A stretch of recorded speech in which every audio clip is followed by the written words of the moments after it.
35조 소프트웨어 동영상 발표 시작하겠습니다. 먼저 시스템 구성도입니다. 저희는 구글에서 무료로 제공하고 있는 클라우드 서비스인 파이어베이스를 기반으로 각 기기들과 통신하게 됩니다. 저희 로봇에는 라떼판다 알파를 내장해서 인공지능 연산과 깊이 연산을 두 개를 동시에 이루어지게 됩니다. 또한 카메라를 뎁스 카메라 한 대만 설치를 해서 일반 이미지를 통해 인공지능 연산을 하고 깊이 이미지를 통해 물체의 위치 및 거리를 측정할 수 있도록 제작을 했습니다. 다음은 회로도입니다. 라테판다 알파의 전원을 입력하기 위한 11.1V 리포 배터리를 내장하였고, 라즈베리 파이에는 5V 전압 강화 컨버터를 이용해서 7.4V 리포 배터리가 전원을 공급하고 있습니다.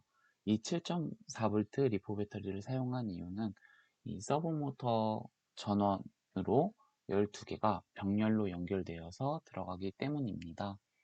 라떼판다 알파에는 뎁스 카메라와 라즈베리 파이가 연결되어 있는데요. 뎁스 카메라와 라떼판다가 연결되어 있는 이유는 장애물에 대한 정보를 받기 위함이고, 라테판다와 라즈베리가 연결되어 있는 이유는 그 정보를 기반으로 시리얼 통신을 통해 모터를 제어하기 때문입니다. 다음은 카메라 부분입니다. 저희는 인텔에서 제공하는 리얼센스 카메라를 사용하였습니다. 이 카메라는 RGB 카메라로 RGB 이미지뿐만이 아니라 깊이 데이터까지 가져올 수 있는 카메라입니다. 다음과 같이 우측과 좌측에 카메라가 존재하고 가운데 IR 센서가 존재합니다. 이 IR 센서를 통해서 저희는 깊이 데이터를 가져오게 됩니다. 저희가 실제 사용한 모델은 D435라는 모델이고, 이 제품 같은 경우에는 4m 거리에서 약 플러스 마이너스 60mm 오차가 발생하는 걸 알 수 있습니다. 이 카메라를 실제로 사용하기 위해서는 인텔에서 제공하는 리얼센스 SDK를 설치해야만 합니다. 저희는 SDK를 설치한 후에 파이썬에서 구현하기 위하여 파이리얼센스2라는 라이브러리까지 추가로 설치하였습니다. 다음은 실제 뎁스 카메라를 사용하여 촬영한 영상입니다. 좌측에는 깊이 데이터가 나타나 있고 우측에는 일반 RGB 이미지입니다. 다음은 인공지능 부분입니다. 인공지능 같은 경우 저희는 욜로 알고리즘을 사용하였습니다. 욜로 알고리즘은 그리드 방식으로 경계 박스를 구하게 되어 인공지능 네트워크에서 제한되는 객체의 수를 줄일 수 있으며, 네트워크 구조도 직선적이라 매우 간단하고 빠르다는 특징이 있기에 사용하였습니다. 다음은 RGBD 카메라로 구현한 욜로 알고리즘 영상입니다. 다음과 같이 RGB 이미지에서 인공지능 연산을 후 경계 박스를 구하게 되고, 경계 박스의 위치를 가져와 그대로 깊이 이미지에 대입을 했습니다. 이럴 경우 문제점이 하나 발생하게 되는데요. 깊이 이미지와 RGB 이미지의 화각이 다르기 때문에 깊이 이미지에서의 경계 박스의 위치가 다르다는 점입니다. 저희는 이 화각을 기준으로 다시 경계 박스의 위치를 정하게 되어 다음과 같이 올바르게 경계 박스를 구하게 되었습니다. 이제 경계 박스를 구한 후에 경계 박스 안에 있는 깊이 데이터들을 가져와 물체의 위치를 파악을 하게 됩니다. 물체 위치를 파악을 하게 되면은 이제 다음과 같이 파이어베이스의 문자열로 올려주게 됩니다. 물체의 깊이 데이터를 가져올 때는 전체 값을 평균 낸 것이 아니라 사분위수라는 개념을 가지고 와 사용하였습니다. 사분위수는 데이터 표본을 4개의 동일한 부분으로 나눈 값이라고 하는데요. 저희는 제1사분위수와 제3사분위수를 구하여 이 사이에 있는 데이터 값들만 가지고 평균을 내 사용하였습니다. 그렇게 되면 전체 데이터를 평균해서 사용하는 것보다 좀 더 정확한 값이 나올 수 있기 때문입니다. 다음은 RGBD 카메라를 이용해 거리에 따른 물체 인지 방법입니다. 밑에 보이는 영상은 기본 RGB 영상이고, 위에 보이는 영상은 IR 센서를 통해 나온 깊이 데이터 이미지입니다. 왼쪽 상단에 보이는 영상은 이 깊이 데이터를 활용해서 0.5m에서 1.2m 사이의 물체만 감지하도록 해서 영상에 나타내 보았습니다. 위와 같은 결과값을 내기 위해서는 1차적으로 RGBD 카메라에서 RGB 이미지와 깊이 이미지를 가져오게 됩니다. 현재 이 깊이 이미지는 3채널로 이루어져 있는데, 저희는 단순히 깊이 데이터만 필요하므로 저 3채널의 이미지를 이런 식으로 1채널의 이미지로 바꿔줍니다. 그렇게 되면은 한 픽셀별로의 깊이 데이터들이 이런 식으로 나타나게 되는데요. 또한 이제 1채널로 바꾼다면은 3채널로 연산을 하는 것보다 훨씬 연산 속도가 빨라지게 됩니다. 앞에서 만든 1채널의 깊이 이미지를 활용하여 0.5m에서 1.2m 사이에 있는 값들은 흰색으로 그 외 범위에 있는 픽셀들에는 검정색을 주게 되면은 이런 식으로 영상이 보여지게 됩니다. 이 영상의 이제 데이터 값을 확인해 보면은 검정색 부분은 0, 흰색 부분은 255로 뜨는 걸 확인할 수 있습니다. 앞에서 0.5m에서 1.2m 사이의 데이터들은 흰색으로 그 외의 데이터들은 검정색으로 표현했습니다. 이것을 가지고 RGB 영상에다 대입을 하게 되면은 이런 식으로 0.5m에서 1.2m 사이의 물체들이 판별되는 걸 확인할 수 있습니다. 앞에서 흰색과 검정색으로 데이터들을 표현을 하게 됐는데 그렇게 되면은 검정색에서 흰색으로 변화하는 외곽선들을 추출할 수 있게 됩니다. 그 외곽선을 추출하게 되면은 이제 왼쪽에 보이시는 것 같이 추출할 수 있습니다. 이 추출한 데이터들을 마스크로 만들고 앞에서 이제 사용한 1채널 깊이 이미지에다 대입을 하게 되면은 저희가 필요한 깊이 데이터들만 이렇게 나오게 됩니다. 이 깊이 데이터들을 가지고 저희는 이제 물체의 거리와 면적, 중심좌표를 계산하게 됩니다. 이제 코드를 보면 조금 더 자세히 설명드리도록 하겠습니다. 앞에서 말씀드린 인텔에서 나온 파이리얼센스2라는 라이브러리를 사용하여 카메라의 데이터를 받아오게 되고 그 외에 이제 numpy라는 라이브러리를 사용하여 다차원 배열을 쉽게 처리할 수 있도록 도와주고 오픈CV라는 라이브러리를 사용하여 이제 이미지 처리에 조금 더 도움을 줍니다. 이 부분이 이제 카메라를 처음 세팅하는 부분인데요. 저희는 카메라에서 데이터를 640에 480으로 데이터를 받아오도록 하겠습니다. 이제 RGBD 카메라에서 데이터를 받아오게 되는, 깊이 데이터를 받아오게 되는데 그 깊이 데이터들은 저희가 알고 있는 미터 단위로 나오는 것이 아니라 자체 이제 변환돼서 나오는 값이기 때문에 이 카메라 자체 IR 센서에서 얼마큼 이제 변환을 시켜서 나오는지 뎁스 스케일을 가져오게 됩니다. 이제 밑에 보시면은 0.5m에서 1.2m, 저희는 0.5m에서 1.2m 사이의 데이터들만 필요하기 때문에 이렇게 변수로 잡아두고 이 미터 단위의 변수에다가 스케일을 나누게 되면은 카메라 데이터에서 나온 데이터 값이 됩니다. 그래서 이제 저희는 1.2m와 0.5m에 해당하는 데이터 값들을 이런 식으로 변수에 저장을 해서 밑에서 사용하도록 하겠습니다. 이제 보시면은 이 부분에서 카메라에서 이제 한 프레임을 받아오게 되고 이제 이 프레임에서 깊이 프레임과 컬러 프레임으로 나누게 됩니다. 이제 깊이 프레임과 컬러 프레임을 이제 앞에서 말씀드린 numpy라는 모듈을 사용해서 뎁스 이미지와 컬러 이미지의 데이터를 저장을 하게 되고요. 이제 실제로 저희 로봇에서 카메라를 달아 확인을 하게 되면은 이제 카메라 밑에 부분은 거의 바닥만 보이게 됩니다. 하지만 이제 저희가 필요한 부분은 바닥 윗부분이기 때문에 좀 더 이제 빠르게 데이터들을 처리하기 위해서 그 바닥에 해당하는 부분은 이렇게 잘라서 이미지에 다시 이제 저장을 하게 됩니다. 이렇게 되면은 이제 저희가 원하는 것은 아까 보여드린 0.5m에서 1.2m의 사이의 데이터들만 이제 원하게 되는데요. 0.5m에서 1.2m 사이의 데이터들만 가져와야 합니다. 이제 그때 손쉽게 계산을 하기 위해서 numpy라는 모듈을 사용해서 하는데요. 또 앞에 보시면은 이쪽 부분에 조건문에 해당하고 이 조건문에 맞지 않으면은 그레이 컬러로 맞으면 255 컬러로 변환을 하게 됩니다. 앞에 그레이 컬러를 보시면은 제가 0으로 설정해 놓기 때문에 아까 영상에서 보셨듯이 그 사이에 있는 범위는 흰색으로 그 외의 범위는 검정색으로 보이게 됩니다. 이제 이 뎁스 이미지가 아까 말한 이제 깊이 이미지 데이터가 해당하겠고요. 여기 적혀 있는 변수들은 위에서 설정한 0.5m와 1.2m에 해당하게 됩니다.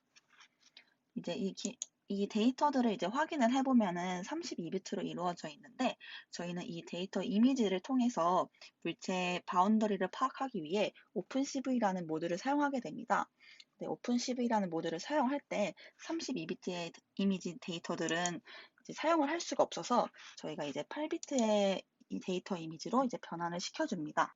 이 컨투어라는 이제 좌표 값을 실제 출력을 하게 되면은 단순히 1차 배열로 쭉 나열되어 있는 게 아니라 2차 배열을 활용해서 한 윤곽선마다의 좌표값을 나타내게 됩니다. 그래서 이렇게 반복문을 사용해서 한 윤곽선마다의 왼쪽 최소값과 오른쪽 최대값을 가져오고 오픈CV에 있는 모멘트라는 이제 함수를 활용을 해서 X 중심좌표와 Y 중심좌표를 이제 가져오게 됩니다. 그런 후에 깊이 이미지에 맞는 마스크를 이제 저희가 만들게 되고 그 마스크에다가 윤곽선을 이제 그리게 되어서 윤곽선을 이렇게 그려 놓습니다. 이제 그린 윤곽선이랑 저희가 앞에서 구한 이제 그 깊이 데이터들을 이제 같이 합성을 시켜서 딱 저희가 이제 필요한 정작 그 한 윤곽선에 해당하는 깊이 데이터만 이제 가져오게 되고 이 min이라는 함수를 통해서 그 깊이 데이터들을 평균을 내게 됩니다. 그러고 나서 이제 이 데이터라는 앞에서 만든 이 리스트에다가 이제 앞에서부터 x좌표, 뭐 거리, 왼쪽 좌표, 오른쪽 좌표 이런 식으로 이제 저장을 하게 됩니다. 물체 회피 알고리즘에 대해 조금 더 자세히 설명해 드리도록 하겠습니다.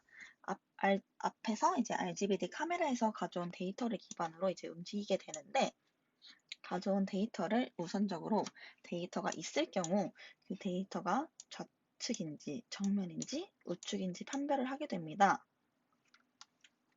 이제 저희가 정면에 장애물이 있을 경우 이제 로봇의 방향을 움직여야 하기 때문에 정면에 인식된 물체가 하나 이상인지 판별을 하게 되고 하나 이상일 경우 거리가 가장 작은 값을 기준으로 이제 데이터를 움직이기 위해서 그 외의 데이터들은 이렇게 삭제를 하게 됩니다.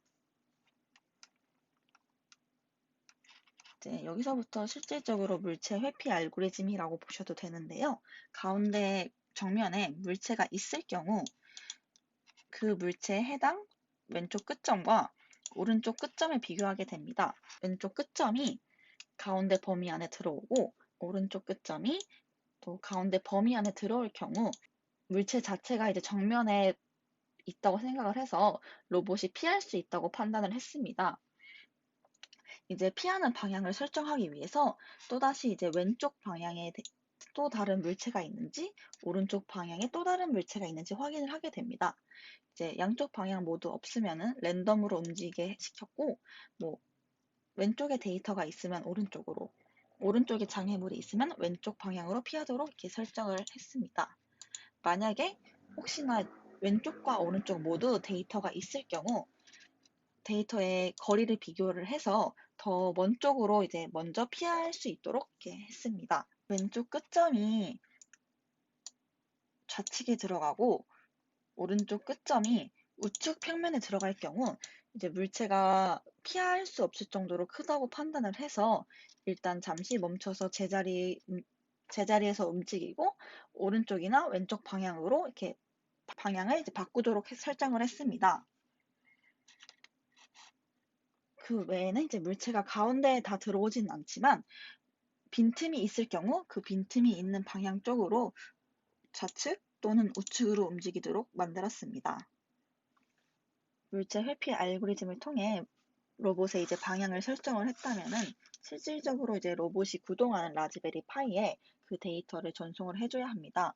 이제 라떼판다와 라즈베리 파이 사이에 저희는 USB to TTL 케이블을 사용을 해서 시리얼 통신으로 진행을 했습니다.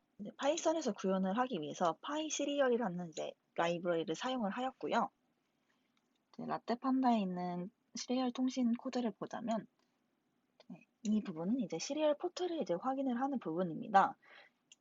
2에서 256까지 모든 데이터를 이제 넣어서 실질적으로 라즈베리 파이와 연결된 시리얼 포트가 어딘지 이제 확인을 하는 과정이 거칩니다.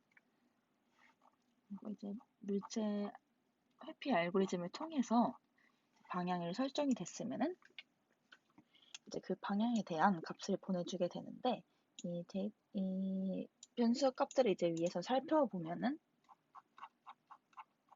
이런 식으로 이렇게 문자열로 이제 형성이 되어 있습니다. 그리고 문자열 끝에는 백슬래시 n을 넣어서 문자를 구분할 수 있도록 구분 기호도 같이 넣어줬습니다. 이제 문자열로 보내기 때문에 저희는 이제 따로 이렇게 인코드를 해서 데이터를 write 함수를 사용을 해서 보내도록 했습니다. 다음은 라즈베리 파이에서 받는 부분에 대해 조금 더 설명하겠습니다. 이제 아무래도 라즈베리 파이에서는 시리얼 통신뿐만 아니라 다른 작업들도 많이 진행이 되고 있기 때문에 이런 식으로 클래스를 만들어서 조금 더 쉽게 사용할 수 있도록 했습니다. 이 부분은 실질적으로 로봇 구동에 작용을 하는 이제 변수들인데 이 변수들의 값을 딕셔너리 형태로 이제 만들어 놓았습니다. 여기 이제 대한 데이터 정보들은 라떼 판다에서 라즈베리 파이로 이제 문자열로 해서 보내주게 되는데 라즈베리 파이도 마찬가지로 시리얼 포트가 열렸는지 확인하고 시리얼 포트를 이제 열어줍니다. 데이터를 이제 반복적으로 이제 받게 되는데 그래서 이제 데이터가 있을 경우에만 데이터를 이제 읽어오게 되는데 아까 앞에서 설정한 백슬래시 n이 올 때까지 이렇게 읽어주고 보낼 때 인코드를 해서 보냈기 때문에 받을 때도 이제 디코드를 해서 받겠습니다. 이제 받은 문자열을 보시면 이렇게 컴마를 기준으로 모든 이제 데이터 정보들이 나누어져 있습니다. 그래서 마찬가지로 여기서 컴마를 기준으로 받은 문자열을 이렇게 분리를 하고 또 이제 각각의 데이터는 이 기호를 기준으로 그 해당 데이터와 이제 값이 이렇게 나와 있게 됩니다. 그래서 여기서도 마찬가지로 이제 스플리트 함수를 사용을 해서 데이터 이제 문자열과 이제 실질적인 데이터 값을 비교를 해서 앞에 위에서 정의한 이 self.msg 값에 계속 대입을 해주게 됩니다. 마지막으로 로봇 제어에 관해서 설명드리도록 하겠습니다.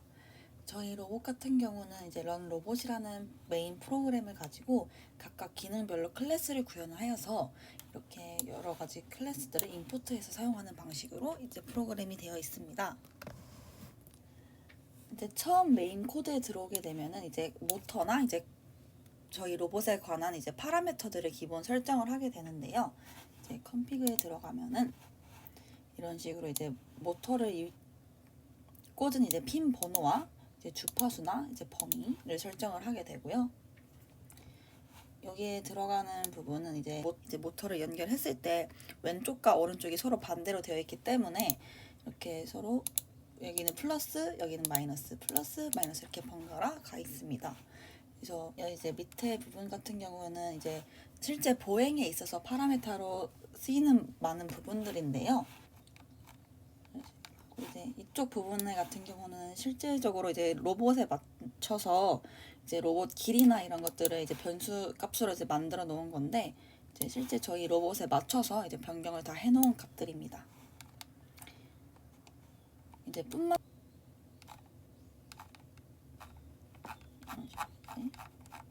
이쪽 컨피그 같은 경우에는 이제 전체적으로 다 이제 설정 값들에 대한 세팅 값들에 대한 이야기가 나와 있고요. 여기 하드웨어 컨피그 보면은 이제 실제로 저희가 모터를 사용하는데 저희가 사용하는 모터 같은 경우는 이제 1도를 도는데 9.259ms가 필요하다고 해요.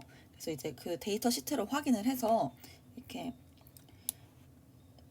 단위를 이제 바꿔주기 위해서 이렇게 사용을 했고 이제 밑에는 값 같은 경우에는 이제 모터에 전원을 넣었을 때 처음 자세를 유지하는 그 세팅 각도를 저희가 실제 테스트를 하면서 이제 맞춰놓은 값입니다. 이제 하드웨어 인터페이스를 보면은 이제 저희가 서브모터를 사용을 하는데 서브모터를 제어하기 위해서 PIG, PIO라는 이런 라이브러리를 불러다 사용을 했습니다. 그래서 이 라이브러리를 사용을 해서 각도를 이제 계산을 한 후에 이제 그 각도에 맞춰 PWM 신호를 주고 또한 이제 그 PWM 신호를 이제 듀티 사이클 신호를 주어서 실질적으로 이제 모터를 이제 구동을 했습니다. 이제 돌아오면은 이제 컨피그 기본 세팅 값도 이제 저장을 해놨고 아까 말씀드린 이제 모터 관련된 내용도 이제 이쪽에 다 저장을 했습니다. 그리고 이제 조이스틱 인터페이스를 보면은 이제 get 여기서 이제 아까 만든 get data라는 함수를 통해서 MSG라는 리턴 값을 받아서 실질적으로 로봇에 이제 관련해서 사용되는 이런 변수라고 해야 되나? 이런 변수들을 이쪽에다가 이렇게 저장을 시켜놓고 있습니다. 이 MSG는 이제 저희는 이제 딕셔너리 형태로 이제 저장을 해서 사용을 하고 있고요. 이제 뭐 이런 에런 같은 경우는 실제 로봇의 동작 여부를 판단을 하고, 아런 같은 경우는 이제 로봇이 제자리에 걸음을 하는지 앞으로 이동을 하는지에 대한 파라미터가 되어 있고요. 이제 나머지 값들은 이제 로봇이 어느 방향으로 어느 만큼 움직일 건지에 대한 이런 값들을 이쪽 네 개의 값을 받아서 이제 계산을 하게 됩니다. 이렇게 시리얼 통신을 통해서 받은 값을 토대로 실질적으로 이제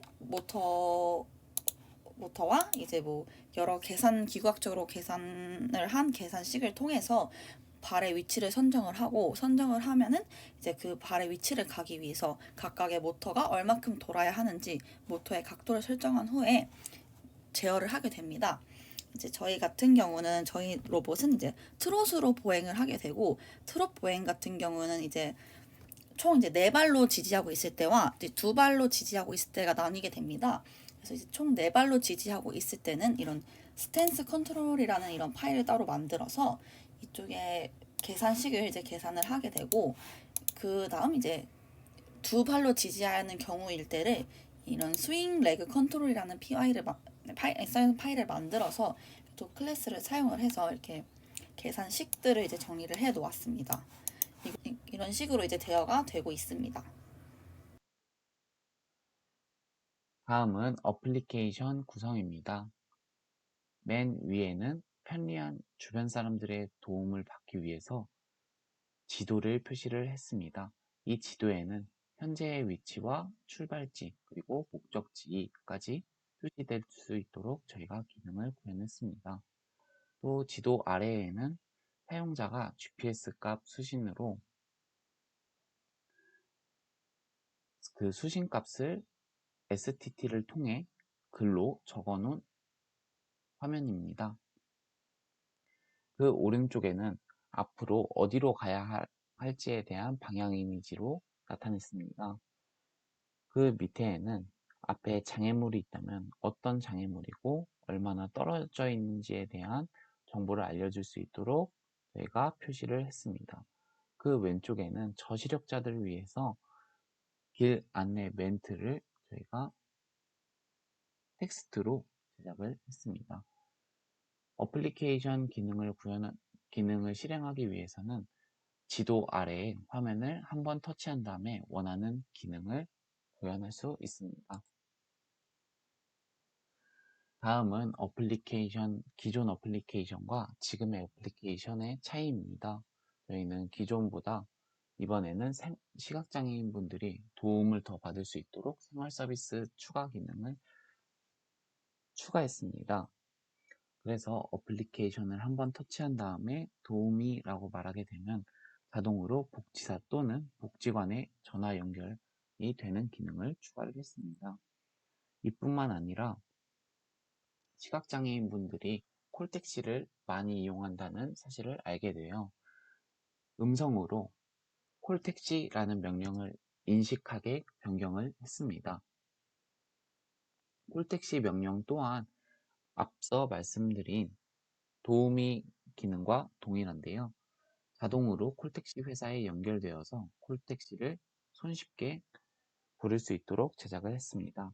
하지만 저희가 지금 현재 사용 중인 태블릿에는 전화 기능이 불가능해서 다른 다이얼 앱으로 대체를 했습니다. 기존 어플에서는 목적지를 말씀하시면 길 안내가 시작됩니다 라는 멘트가 나왔습니다. 하지만 이제 콜택시 기능과 도우미 기능이 추가되었기 때문에 이 멘트는 어울리지 않다고 생각을 해서 더 짧게 말씀하세요 라고 저희가 변경을 했습니다. 길찾기 기능을 구현하는 과정에서 많은 어려움들이 있었습니다. 제일 먼저 TTS, 즉 텍스트 투 스피치 기능이 중첩되거나 잘리는 현상이 발생했었습니다. 그래서 저희는 구문의 순서 변경 또는 완료 시까지 대기 등의 해결 방법을 탐색을 했습니다. 핸들러가 시간 딜레이를 두고 스레드에 입력되는데 출력 시간이 딜레이 시간보다 길 경우 음성 출력이 잘리는 현상이라는 것을 저희가 발견을 했습니다. 그래서 저희는 TTS 스피크 메서드 호출 시 다음과 같은 4개 변수로 출력이 끝날 때까지 대기 가능하게 할 수 있도록 제작을 했습니다. 다음은 지도의 현 위치 표시입니다. 저희는 기존에는 없었던 현 위치 표시 기능을 추가하기 위해서 카카오 개발자 지도 SDK 페이지에 맵뷰 항목을 참고를 했습니다. 위치 표시 메서드를 GPS 위도 경로를 받아오는 온데이터 체인지 리스너 내부에 위치시켜서 해결을 했습니다. 그래서 다음과 같이 빨간 박스가 이제 맵뷰 중심의 마커 표시 기능이 추가된 것을 확인할 수 있습니다. 다음은 지도의 목적지 표시입니다. 목적지를 표시를 해서 만약에 시각장애인 분들이 주변 사람들에게 도움을 청할 때 주변 사람이 보다 한눈에 알아보고 좋은 정보를 제공할 수 있도록 저희가 기능을 추가했습니다. 목적지를 입력해서 지오코딩 후 결과값 표기 시 동시 목적지 마커가 지도상에 추가되도록 저희는 기능을 구현했습니다. 그래서 왼쪽에 있는 어플리케이션과 같이 파란색은 출발지를 뜻하고 있고 빨간색은 목적지를 뜻하고 있습니다. 이상 소프트웨어 동영상 발표를 마치겠습니다. 감사합니다.